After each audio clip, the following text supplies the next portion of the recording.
At the end of the day, it's going to take time for him to fight, and if he's got a gag order on him, that will be pretty valuable time for him in the lead up to some kind of primary. But do you get a sense of the seriousness of the crimes?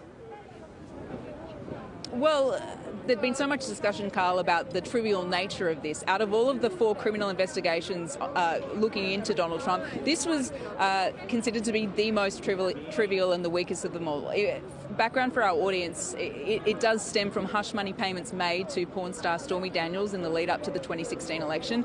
Trump's former lawyer, Michael Cohen, he made those payments, and that has never been in doubt. Cohen has already served time because of that. He's already gone to jail, and now he's flipped on Trump and has been the key witness for the New York Attorney General's office in this case against Donald Trump. But it is not the hush money payment itself that is the issue. The issue is the way that it was recorded, as we understand it, in Donald Trump's books, that it was recorded as some sort of legal payment, when it wasn't. So that would mean that it isn't so serious. But the fact that we are hearing that it is 30 counts of business fraud, Carl, means that there must be something else to it. There must be some sort of third-party involvement, that perhaps it has been on the books but then been put forward to the IRS during some of his tax returns. There must be some sort of link to a third party that would make this more serious. But you are right, there is only a small chance, I think, with these counts of business fraud, very much a white-collar crime, that he would end up in jail. I think that would be highly unlikely. Even if he wasn't the former president of the United States, these kind of charges tend to lead to a big slap on the wrist and a hefty fine, and he would still be able to run for president, and certainly, as we've been discussing, use it as ammo for the upcoming candidacy. Yeah, it is such a fascinating thing, just the severity of these potential charges and whether or not you can get a gag order based on a charge on a relatively lower end of the scale felony.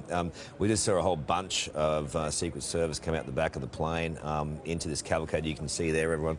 There's 1, 2, 3, 4, 5, 6. There's probably 10 vehicles in that cavalcade.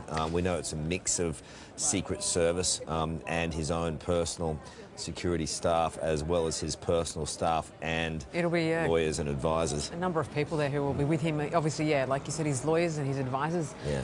Would have been briefing him the whole way down. Still unsure of exactly what those charges are, but they will be preparing for anything. As Ali was talking about, we know that Michael Cohen has been charged in relation to the hush payment that was made to Stormy Daniels. Whether or not these charges are specifically about that, it's going to be an interesting couple of 24 hours, really, until we find out exactly what's behind these charges.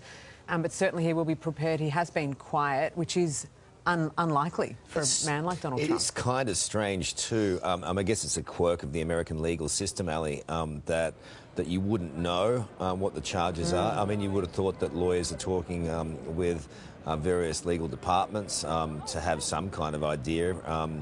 And normally, certainly in Australia, there would have been some correspondence before the charges are actually laid.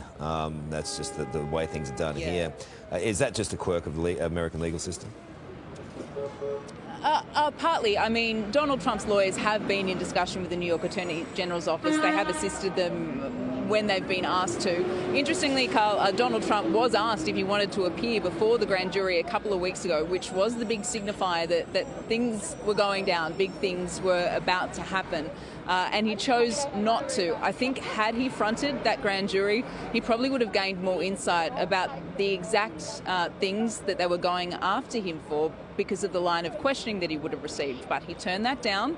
And so he's quiet, as Sarah mentioned, and nervous because I think he has no idea exactly the extent of these charges. He's not quite sure what the New York Attorney General has on him. And he's tried to throw shade by questioning the credibility of Michael Cohen. Says he's not a credible witness and that, the New York Attorney General has staked his entire case on Michael Cohen.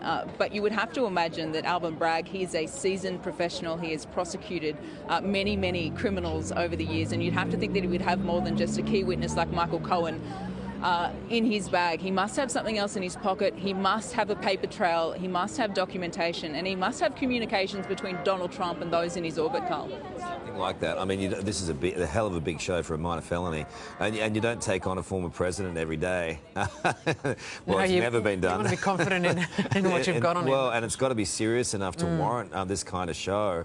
So I mean, it is, you know, it's out there for a former president. I mean, they've had their issues over the years, that's for certain.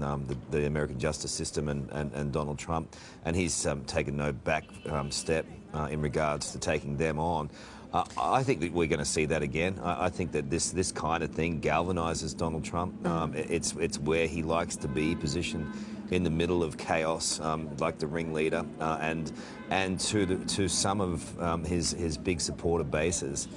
It's him being the victim of some American tragedy where the whole world is against him, and I think he's kind of fought really hard to position himself in that way. Yeah, this idea of a witch hunt is something that he has been professing basically the whole time. I mean, during we heard about it in the 2016 campaign, throughout his presidency, and again now, and it's been very effective. You know, as we heard earlier, at least $4 million have been raised since he was charged towards his campaign, and this is exactly what he does. He capitalises on any kind of momentum, whether it's good or bad, because he knows how to. Momentum. Yeah, it's just momentum. He'll take whatever he can, and currently, financially, it's working for him. I mean, it's a drop in the ocean. I mean, these guys just raise so much money. They do. But it also just highlights the attention. Is there any kind of, you know, Ali, I was thinking about this yesterday. I mean, we know that he's going to have a potential competition in this run for the primaries. Is it hindering? Is it helping? What is it doing?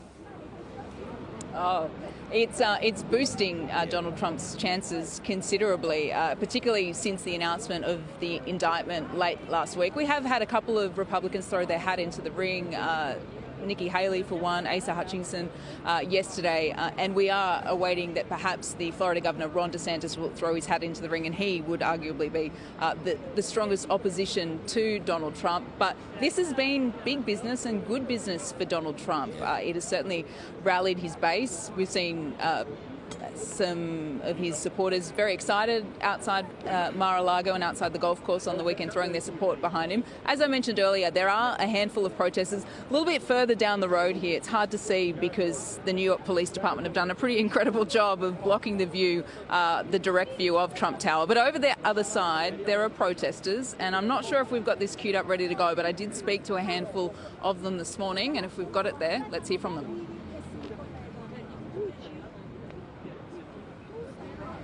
Nope, I don't think we've got them ready yet, guys. We'll come back to that soon. But Ali, a big... Sorry, so while we're still staying with these pictures, you did mention Ron DeSantis there. I mean, he's the most likely. He's a really charismatic candidate from Florida. The one thing about Ron DeSantis is that maybe he didn't have the recognition, the support right across America, and didn't command the kind of attention that Donald Trump is receiving. And this will work in Donald Trump's favour. There's no doubt about that. Yeah, absolutely. He's gone up in the polls. Every single pro-Trump person that I've seen, they are outraged about what has happened to Donald Trump. They all tell me that this has really secured him the nomination, at least for the Republican primary. No one else is being talked about in America right now from the Republican Party except Donald Trump. A few months ago, yes, Ron DeSantis' name was up there, particularly during the midterm elections in November last year. He had a resounding victory in Florida. He romped it home, whereas a few years ago, Republicans really struggled to get in there. I think he came in by something like 19 points, Carl. He is, for our audience who don't know, he is a former Trump supporter. He was considered, I guess, by Donald Trump his protege. He was really kind of grooming him. But now Ron DeSantis has the sense of the presidency ahead of him, and he has been testing the waters, doing somewhat of a pre-presidential tour of America, launching his book and testing the waters to see how he's being received outside of Florida. Donald Trump is certainly nervous about him. He mentions him constantly in his rallies. He mentioned in his rally in Waco last week. No, he calls him Ron DeSanctimonious, Meatball Ron. He's trying out many nicknames. Yeah, that one doesn't seem to have stuck. He prefers the Ron DeSanctimonious. But look, Ron DeSantis, I think, and I should point this out, particularly for our Australian audience, the Murdoch media coverage. Rupert Murdoch has started to back Ron DeSantis in recent months. We've seen the New York Post running very hard, running front covers promoting Ron DeSantis and I guess kind of pushing for him to maybe overtake Trump. I feel like, though, in the last 4 or 5 days, with Trump dominating the headlines, Rupert Murdoch's New York Post has turned his attention back to Donald Trump, and Donald Trump would certainly be selling papers for him at the moment. Look, I think that's a key point. I think maybe the battle between the media and Donald Trump got a little bit tiresome after the last election, and the fallout of all that, and probably personal fallouts, have led to some of that all unfolding over the last year or so. However, he's back in the frame now. I don't know that changes any of those relationships, the fact that he's got all the attention at the moment, and there he is, Donald Trump, disembarking his own jet to a waiting cavalcade of security. He's on his own. We suspected that he might have family with him. We can't see them at this point, but it's Donald Trump very much on his own and touching down on the ground at New York into his waiting cavalcade.